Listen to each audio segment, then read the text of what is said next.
Have a nice time dear students. साथियों, अभी तक हम लोगों ने नरेशन के असर्टिव सेंटेंस को समाप्त कर दिया है।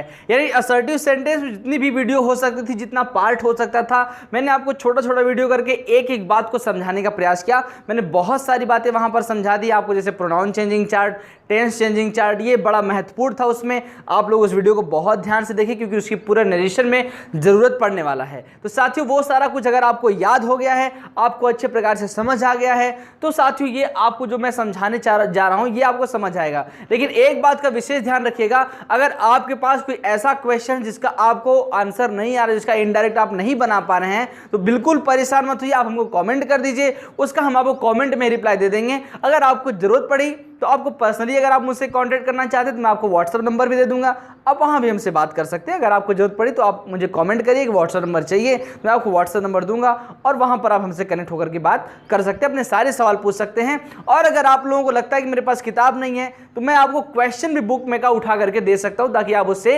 अपना एक्सरसाइज कर लीजिए, अभ्यास कर लीजिए। तो अभ्यास करने से क्या होगा साथियों, अभ्यास करने से साथियों आपको मालूम ही है कि और भी ज्यादा परफेक्शन आपके अंदर आएगी, और ज्यादा पूर्णता आएगी, और ज्यादा आप दक्ष हो जाएंगे नरेशन करने में। नरेशन का यूज कहाँ करना होता है साथियों, जैसे आप जानते हैं कि नरेशन का यूज वहां पर करना होगा जब आप इंग्लिश बोलेंगे, किसी से इंग्लिश में बात करेंगे, या आप क्वेश्चन का आंसर दे रहे होंगे। तो ट्रांसलेशन में ऐसे बहुत सारी जगहें हैं जहां पर आपको नरेशन की जरूरत पड़ेगी। तो साथियों, आपको नरेशन बहुत इंपॉर्टेंटली पढ़ना है, बहुत मेहनत से पढ़ना है। तो आइए हम लोग इस इंटरोगेटिव सेंटेंस जो वीडियो है उसको शुरुआत करते हैं। लेकिन शुरू करने से पहले साथियों, आप सभी लोगों से रिक्वेस्ट, फटाफट चैनल को सब्सक्राइब कर लीजिए और वीडियो को लाइक कर दीजिए साथियों। तो आइए हम लोग असर्टिव सेंटेंस की शुरुआत, इंटरोगेटिव सेंटेंस की शुरुआत करते हैं।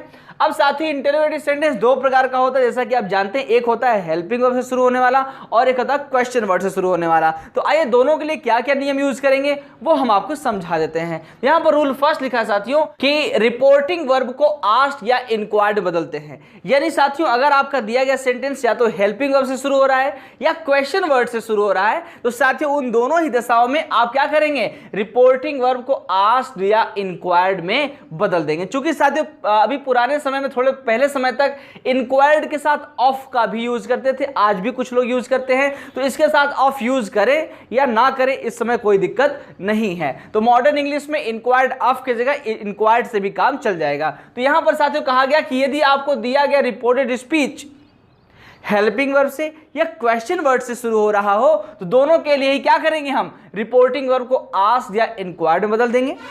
और अगर साथियों यदि रिपोर्टेड स्पीच की शुरुआत हेल्पिंग वर्ब से हो, किसकी, यदि रिपोर्टेड स्पीच की शुरुआत हेल्पिंग वर्ब से हो, तो कॉन्जंक्शन के रूप में इफ या वेदर का प्रयोग करते हैं। कॉन्जंक्शन के रूप में किसका, इफ या वेदर, तब जब हेल्पिंग वर्ब से शुरू होगा। यानी रिपोर्टेड स्पीच अगर आपका हेल्पिंग वर्ब से शुरू हो रहा है तो उसके लिए कॉन्जंक्शन क्या करेंगे, इफ या वेदर का यूज करेंगे। अब इसमें देखिए दो चीजें साथियों, कहां पर आस्क्ड यूज करें, कहां पर इंक्वायर्ड यूज करें, कहां पर इफ यूज करें, कहां पर वेदर यूज करें। तो साथियों इस चीज को मैं आपको नेक्स्ट वीडियो में समझाऊंगा। यहां पर आपको मैं आस्क्ड और इफ का यूज समझा दूंगा कि कैसे उसको यूज करना है, लेकिन इंक्वायर्ड और वेदर का यूज कहां पर स्पेशली किया जाता है वो आपको हम नेक्स्ट वीडियो में समझा देंगे। तो चलिए साथियों, यहां पर देख लिया हमने, यदि रिपोर्टेड स्पीच की शुरुआत हेल्पिंग वर्ब से हो तो कॉन्जंक्शन इफ या वेदर का प्रयोग करते हैं। अगला रूल है, यदि रिपोर्टेड स्पीच की शुरुआत क्वेश्चन वर्ड से हो, अभी हेल्पिंग वर्ब से था, अब क्वेश्चन वर्ड से होगा। यदि रिपोर्टेड स्पीच की शुरुआत क्वेश्चन वर्ड से हो तो उसी क्वेश्चन वर्ड को ही कॉन्जंक्शन के रूप में लिखते हैं। यानी अगर दिए गए रिपोर्टेड स्पीच की शुरुआत क्वेश्चन वर्ड से हो रही है तो कॉन्जंक्शन के रूप में हमको इफ या वेदर नहीं, बल्कि क्या करना है, उसी क्वेश्चन वर्ड को ही कॉन्जंक्शन के रूप में लिखना है। और दोनों ही कॉन्जंक्शन को कंप्लीट करने के बाद क्या करते हैं, दिए गए इंटरोगेटिव सेंटेंस को असर्टिव सेंटेंस में बदल देते हैं। असर्टिव सेंटेंस मतलब अगर दिया गया सेंटेंस अफर्मेटिव, इंटरोगेटिव अफर्मेटिव होगा तो उसे अफर्मेटिव में चेंज कर देंगे, और इंटरोगेटिव नेगेटिव होगा तो उसे क्या करेंगे, नेगेटिव में चेंज कर देंगे साथियों। तो आइए यहां पर आपको हम दो एग्जांपल देकर के समझाते हैं कैसे इसको हम चेंज करेंगे इनडायरेक्ट में। तो देखिए यहां पर मैंने लिखा ही सेड टू हर, तो इसको इनडायरेक्ट में चेंज करते हैं साथियों। तो यहां पर क्या कर देंगे, रिपोर्टिंग वर्ब को हमको तुरंत ही क्या करना है, आस्क्ड में चेंज कर देना, चाहे वो हेल्पिंग वर्ब से शुरू हो चाहे क्वेश्चन वर्ड से शुरू हो, में क्या करना है, हमें तुरंत ही यहां पर आस्क्ड कर देना है। अब देखिए साथियों, सेट के साथ टू लगा तो ये दोनों क्या हो गए, विलोप हो गए साथियों। तो यहां पर सेट टू का स्थान पे क्या आ गया, आस्क्ड आ गया। उसके बाद आपने लिसनर लिख लिया। उसके बाद देख रहे हैं कि आपका जो रिपोर्टेड स्पीच की शुरुआत है वो हेल्पिंग वर्ब से है। तो हेल्पिंग वर्ब से मतलब क्या है, यहां पर आपको कॉन्जंक्शन क्या लगाना चाहिए, आपको कॉन्जंक्शन जब भी हेल्पिंग वर्ब से शुरुआत मिले तो क्या करना चाहिए, इफ कॉन्जंक्शन का यूज करना चाहिए। अब आपने इफ लिख लिया, अब आपको यहां पर क्या करना है, अब do you take tea daily, क्या तुम प्रतिदिन चाय पीते हो, तो साथियों ये कौन सा टेंस है, ये प्रेजेंट इंडेफिनिट टेंस है। डू डज का मतलब ये प्रेजेंट इंडेफिनिट टेंस है ना, तो यहां पर प्रेजेंट इंडेफिनिट मिल गया, इसको क्या करना है, पास्ट इंडेफिनिट में चेंज करना है। लेकिन देखना यह है साथियों कि ये सेंटेंस इंटेरोगेटिव तो है लेकिन इंटेरोगेटिव अफर्मेटिव है, नेगेटिव नहीं है। तो अब आप लोग जो मिस्टेक करते हो, आप लोग मिस्टेक क्या करते हो, यहां पर यू को चेंज कर लेंगे, you second person according to her, यानी यहां पर क्या ला दोगे आप यहां पर ला दोगे सी और डू को बदल देंगे किसमें, डिड में। यही मिस्टेक करते हैं। या कुछ लोग ऐसा भी करते हैं, डू का स्थान में डिड कर देंगे, उसके बाद जो भी होता है वो चेंजिंग करते हैं। ऐसा नहीं करना आपको, क्यों, क्योंकि हमेशा याद रखिए, एक नोट लिख लीजिए, तुरंत लिख लीजिए कि कॉन्जंक्शन के बाद कभी भी ऑब्जेक्टिव केस नहीं आता। कॉन्जंक्शन के पश्चात हमेशा क्या आएगा, सब्जेक्टिव केस ही आएगा। और आप जानते हैं कि जब इस टेंस को हम पास्ट इंडेफिनिट में चेंज करेंगे तो हमको क्या करना है, इंटेरोगेटिव असर्टिव में चेंज करना। और असर्टिव सेंटेंस की पहचान क्या है, subject plus helping verb plus अगर नॉट दिया तो नॉट लिखेंगे तो छोड़ देंगे, उसके बाद क्या करते हैं, वर्ब की फॉर्म लिखते हैं, उसके बाद ऑब्जेक्ट लिखते हैं, उसके बाद क्या करते हैं, अदर वर्ड लिखते हैं। तो इतनी सारी बातें आपको मालूम है कि असर्टिव सेंटेंस में होता है, अगर अफर्मेटिव हुआ तो नॉट नहीं लगाएंगे और अगर नेगेटिव हुआ तो हेल्पिंग वर्ब बाद क्या करते हैं, नॉट लगा देते हैं। तो साथियों हमेशा ही कॉन्जंक्शन के पश्चात क्या शुरू होगा, हमेशा ही कॉन्जंक्शन के पश्चात सब्जेक्ट शुरू होगा। यहां पर हमने कॉन्जंक्शन के पश्चात क्या कर दिया, इस यू जो सब्जेक्ट था इसको हमने क्या किया, यहां पर सी में चेंज कर दिया। क्यों, क्योंकि you second person according to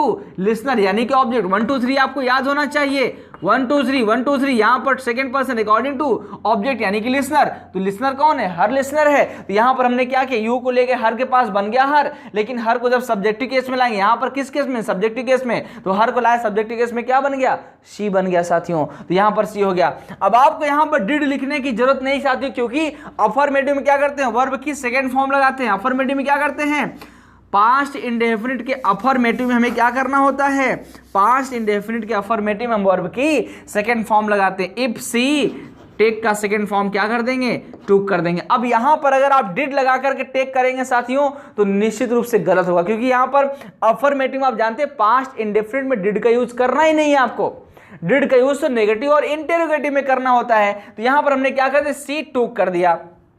अब बाकी अदर वर्ड क्या है, सी टूक टी डेली हो गया आपका, है ना। अब यहां पर क्वेश्चन मार्क भी नहीं लगाना आपको, क्योंकि ये असर्टिव सेंटेंस हो गया। तो आपको मालूम है असर्टिव सेंटेंस में आपको क्वेश्चन मार्क लगाने की जरूरत नहीं है। यहां पर क्वेश्चन मार्क तब लगाते हैं जब यहां पर हमारा हेल्पिंग वर्ब से शुरू होता है या क्वेश्चन वर्ड से शुरू होता है। लेकिन यहां पर हमारा सेंटेंस कैसे शुरू हुआ, यहां पर सब्जेक्ट से शुरू हुआ, यानी कि असर्टिव सेंटेंस है और असर्टिव सेंटेंस को कभी भी क्वेश्चन मार्क लगाने की जरूरत नहीं है। तो ये समझ आ गया। तो चलिए अगला देख लेते हैं, सी सेड टू देम। यहां पर भी क्या करेंगे, इस सेड को चेंज करेंगे हम किसमें, आस्क्ड में चेंज कर देंगे। आस्क्ड में कर दिया, यहां पर कॉन्जंक्शन क्या लगा, यहां पर कॉन्जंक्शन देखिए क्वेश्चन वर्ड है, तो क्वेश्चन वर्ड को ही क्या करेंगे, यहां पर स्मॉल से स्टार्ट करेंगे और इसे क्वेश्चन वर्ड बना देंगे। तो वेन को हमने क्वेश्चन वर्ड बना दिया। अब इसके बाद क्या करना, कॉन्जंक्शन बन गया। अभी आपको नोट लिखवाया कि कॉन्जंक्शन के बाद तुरंत क्या करना है, सब्जेक्टिव केस से ही स्टार्ट होगा, सब्जेक्ट से स्टार्ट होगा। तो यहां पर यू आपका सब्जेक्ट है, सेकंड पर्सन अकॉर्डिंग टू आपका लिस्टर यानी कि ऑब्जेक्ट। तो यू गया देम के पास, बन गया देम, लेकिन जब यहां पर सब्जेक्ट के स्थान पे लाएंगे तो क्या बनेगा, यहां पर सब्जेक्ट के स्थान पे क्या बनेगा, यहां पर दे बन जाएगा। अब ये टेंस आप देख रहे हैं, है तो इसको किसमें चेंज कर देंगे, हैड में चेंज कर देंगे। When they had gone from, और हियर को चेंज कर देंगे देयर में, लास्ट में फुल स्टॉप। तो इस प्रकार से साथियों हमारा जो है इंटेरोगेटिव सेंटेंस हो जाएगा कंप्लीट। इस प्रकार से हमको करना। अगर आपको समझ आ गया साथियों तो फटाफट नोट कर लिए, नहीं समझ आ रहा है तो कमेंट करके बताइए कि सर आपने जो हमें बताया वो समझ नहीं आया। लेकिन मुझे पूरी गारंटी साथियों मैं दे सकता हूं कि जो मैंने बताया अगर आप पिछला सारा पढ़े हैं तो ये वाला भी निश्चित रूप से आपको समझ आ रहा होगा। तो चलिए मैं हट जाता हूं, फटाफट इसे नोट कर लीजिए और आपको कुछ एग्जाम्पल देता हूं साथियों, आप उसको सॉल्व करिए। नहीं कर पाएंगे तो मैं आपको बताता हूं। तो चलिए वीडियो को पॉज कर लीजिए और इसे फटाफट नोट कर लीजिए। तो चलिए साथियों यहां पर मैंने आप लोगों को करने के लिए 4 एग्जाम्पल भी दिया हुआ है। आइए देख लेते हैं क्या क्या दिया है। पहला सेंटेंस साथियों, father said how will you manage. दूसरा sentence, they said to her have you gone mad. तीसरा सेंटेंस है, she said to her daughter why are you abusing yourself. और अगला है, they said what do you want. तो साथियों इन सभी को आप फटाफट क्या करेंगे, अपनी कॉपी में नोट करेंगे और इसका इनडायरेक्ट बनाने का प्रयास करेंगे। और जब आप इसको बनाने का प्रयास करें, लिखने का प्रयास कर रहे हैं, तो वीडियो को पॉज रखिए, वीडियो पॉज कर लीजिए, मैं आगे आपको इसका आंसर समझा देता हूं। लेकिन तुरंत आप उसका आंसर मत समझिए, पहले अपनी कॉपी में इसे नोट करिए, उसका आंसर लिख लीजिए और आंसर लिखने के पश्चात तब आप मेरे आंसर से मिलान करिएगा, ठीक है। तो चलिए फटाफट वीडियो को पॉज कर लीजिए और इसे अपनी कॉपी में नोट करके इनडायरेक्ट बनाने का प्रयास करिए। तो वीडियो पॉज रखिए साथियों, मैं आपको आगे यहां पर समझाता हूं। देखिए इसका जब इनडायरेक्ट बनाएंगे साथियों, तो आपको मालूम है क्वेश्चन वाले के लिए क्या करेंगे, हमेशा ही हम रिपोर्टिंग वर्ब को चेंज कर देंगे आस्क्ड में। अब देखिए यहां पर कुछ लोग कहेंगे सर जी यहां पर तो ऑब्जेक्ट नहीं है, फिर भी हाँ जी इंटेरोगेटिव का यही नियम है, चाहे ऑब्जेक्ट हो और चाहे ना हो, उसे क्या करना है, आस्क्ड में आपको बदलना ही होगा।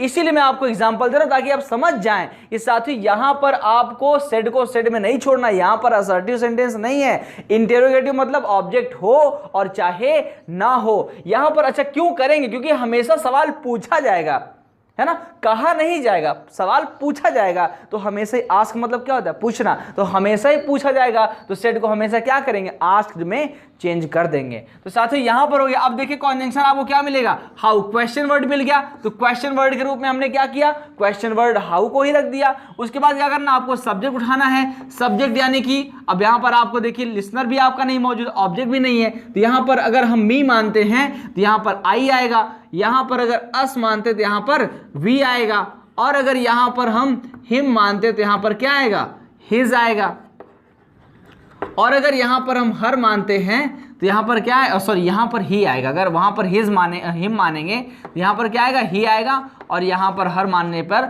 सी मिलेगा। क्यों ऐसा साथियों, क्योंकि यहां पर हमेशा ही क्या बैठाना है, सब्जेक्टिव केस को बैठाना है। किसको बैठाना है, सब्जेक्टिव केस। आपने कॉन्जंक्शन लगाया, कॉन्जंक्शन के पश्चात क्या करेंगे, हमेशा ही सब्जेक्ट। इस बात का विशेष ध्यान रखिएगा, कॉन्जंक्शन के पश्चात हमेशा क्या होना चाहिए, सब्जेक्ट होना चाहिए। तो अब यहां पर आप जो भी, चूंकि मैंने आपको सम स्पेशल चेंजेस में ऐसा बताया हुआ था कि अगर आपको रिपोर्टेड स्पीच में सेकंड पर्सन दिया हो और रिपोर्टिंग वर्ब का ऑब्जेक्ट ना दिया, तो रिपोर्टिंग वर्ब के ऑब्जेक्ट रूप में हम इनमें से कुछ भी मान सकते हैं। तो यहां पर आप जो मानोगे उसके अकॉर्डिंग यहां पर वो आप सब्जेक्ट रख दोगे। तो यहां पर ये हो गया साथियों, विल को चेंज कर देंगे, किसमें, वुड में चेंज कर देंगे, और अगर यहां पर वी और आई रखते हो तो उसको क्या करेंगे, शुड में चेंज कर देंगे, और इन सब के लिए ही और सी के लिए थर्ड पर्सन के लिए वुड, और आई और वी के लिए क्या करेंगे, शुड रख देंगे साथियों। तो आपको जो अच्छा लगे, आई या वी में से कोई रखना चाहे तो शुड रखिए, और ही या सी में से रखेंगे तो वुड रखिए। तो यहां पर विल को हमने चेंज कर लिया, सब्जेक्ट हो गया हाउ विल यू मैनेज, तो हाउ आई शुड मैनेज। मैं यहां पर मी को मान के चेंज कर रहा हूं साथियों, तो यहां पर मेरे लिए क्या मिलेगा,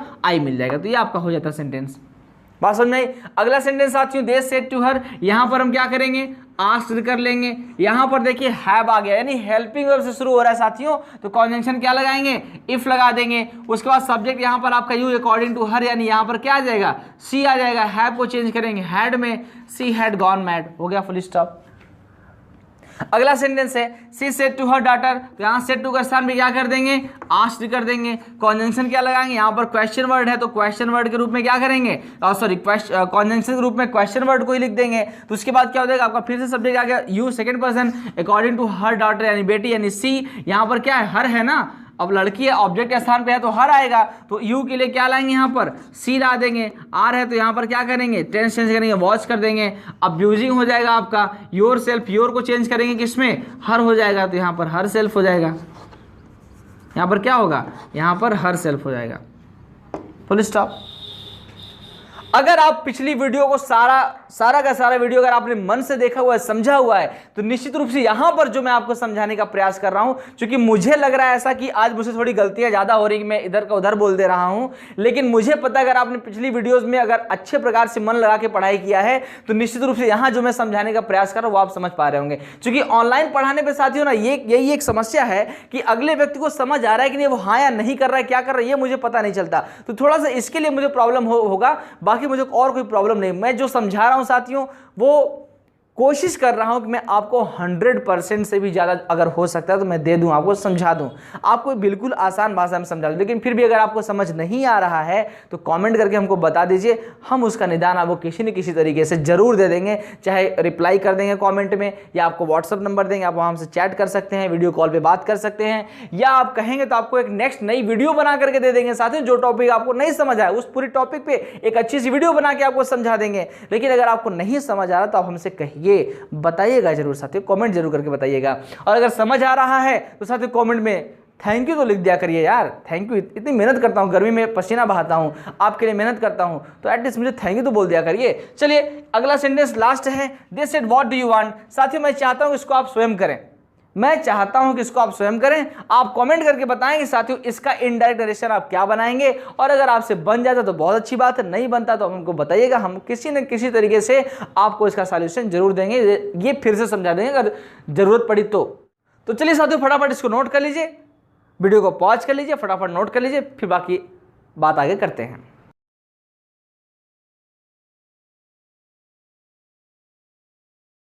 तो चलिए साथियों, यहां से मेरा कार्य होता है समाप्त और आपका कार्य होता है शुरू। आज के लिए बस इतना ही। करना क्या है, आप सभी को वीडियो को शेयर करना है उनके पास जो ग्रामर सीखना चाहते हैं, जो अच्छी इंग्लिश बोलना चाहते हैं, जो ग्रामेटिकली करेक्ट बोलना चाहते हैं साथियों, उन सभी तक वीडियो को शेयर कीजिए। ज्ञान बांटते रहिए, क्योंकि ज्ञान बांटने से ही बढ़ता है। जय हिंद, जय भारत।